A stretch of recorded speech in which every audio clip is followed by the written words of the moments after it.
Bismillahirrahmanirrahim. Assalamu alaikum students. I am Ms. Tahira Barkar from Peshawar Model School, Nushaira.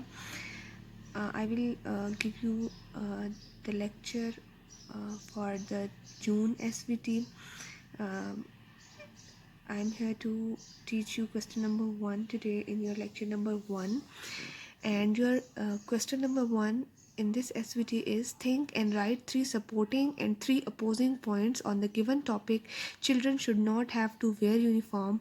This question is already there on page number 18, exercise D. Let me show you. You can see it's exercise D. Think, plan and write. A motion is a proposal on a topic. Plan a debate for and against the motion. Children should not have to wear uniforms. The topic is closed in inverted commas. You can see children should not have to wear uniforms. Write 3 points supporting the motion and 3 points against the motion. Use some of these words. The given words are freedom of expression, designer labels, individual taste, makeup, laundry, dress code, competition, tradition, uncomfortable and practical. इन words को आपने use करना है but as told in the question that you can use some of these words. सारे words use करने की ज़रूरत नहीं है. आप इसमें से जो वर्ड आपको अपने सेंटेंस के अकॉर्डिंग लगता है सिर्फ वो वाला वर्ड आपने यूज़ करना है. Let me tell you the meaning of these words. Freedom of expression means अपनी राय का इजहार करना, कि आप अपनी बात को, अपने ओपिनियन को लोगों के साथ या किसी के साथ भी शेयर करने को फ्रीडम ऑफ एक्सप्रेशन कहते हैं.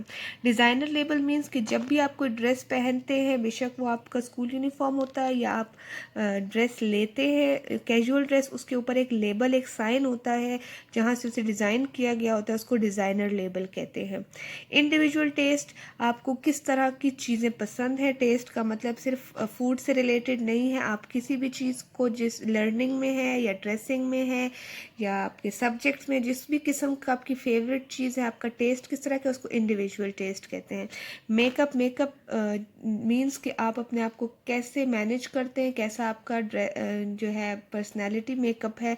Makeup is not about that female accessories, it's about preparing yourself, how do you manage yourself. Laundry means washing your clothes. Dress code means कि एक स्पेसिफिक ड्रेस आपको बताया जाता है, जैसे स्कूल में आपका एक ड्रेस कोड होता है कि आपने ये वाला यूनिफॉर्म वेयर करना है, आपने वही वाला यूनिफॉर्म वेयर करना है, इसको ड्रेस कोड कहते हैं. कंपटीशन मीन्स मुकाबला. ट्रेडिशन मीन्स आपके रिवायात. अनकम्फर्टेबल जिसमें आप सुकून फील नहीं करते, आरामदेह चीज़ नहीं होती, इसको अनकम्फर्टेबल कहते हैं. और प्रैक्टिकल मीन्स जिस चीज़ को आप फॉलो करते हैं, जिस चीज़ पर आप अमल करते हैं. तो this was the question and I have written 3 points in support of this topic and I have written 3 points opposing this point. Now what is the meaning of supporting and opposing. Supporting means के you don't want to wear uniforms, you want to wear casual dressing at school, there is no need to wear uniforms at school. And secondly कि आप uniform पहनना पसंद करते हैं, that is the opposing point. So I have written 3 points. No need to write the sentences I have written for your understanding. It is just to make you understand कि आपने किस तरह से पॉइंट्स लिखने हैं. आपको पहले ही क्वेश्चन में दिया गया कि आपने खुद थिंक करना है, खुद से सेंटेंसेस लिखने हैं, आपने खुद अपने माइंड को जो है वो रनिंग पर लेकर आना है और स्टार्ट करना है सोचना कि आपको यूनिफॉर्म पहनने के सपोर्टिंग पॉइंट्स में क्या लिखना है और अपोजिंग पॉइंट्स में क्या लिखना है. Let's see what I have. These are the points. In supporting points, there are 3 written here. If students will follow a dress code, they will lose their own identity and self-expression. Second is people express themselves through choice of clothing and traditions. Third is school uniform does not help one perform better in school. The meaning of first point is these are in support ke you do not want to wear uniform, the casual dressing is fine.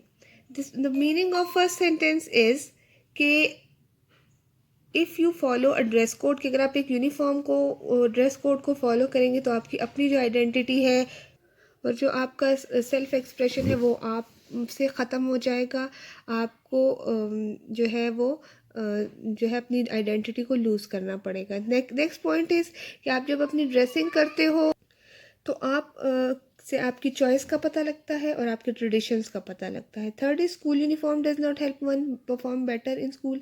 जब आप इस supporting point में लिखेंगे तो this one will be fine कि जब आप uniform पहनते हो तो उससे आपकी जो लर्निंग परफॉर्मेंसेस पे कोई फ़र्क नहीं पड़ता कि आप यूनिफॉर्म पहने या ना पहने, आप कैजुअल ड्रेसिंग में भी आपका लर्निंग प्रोसेस सेम होता है।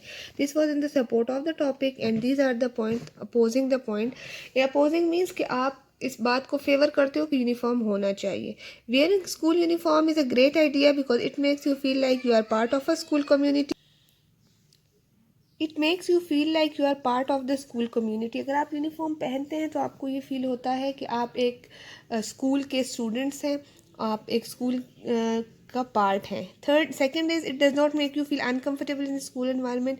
आप जो है वो कंफर्टेबल फील करते हैं कि ये स्कूल यूनिफॉर्म स्कूल एनवायरनमेंट है, माहौल सारा स्कूल का है। यूनिफॉर्म से आपको ये यूनिटी भी आपके अंदर पैदा होती है कि आप कंफर्टेबल फील करते हैं। Third is children will be more focused on learning and that will reduce the dress competition.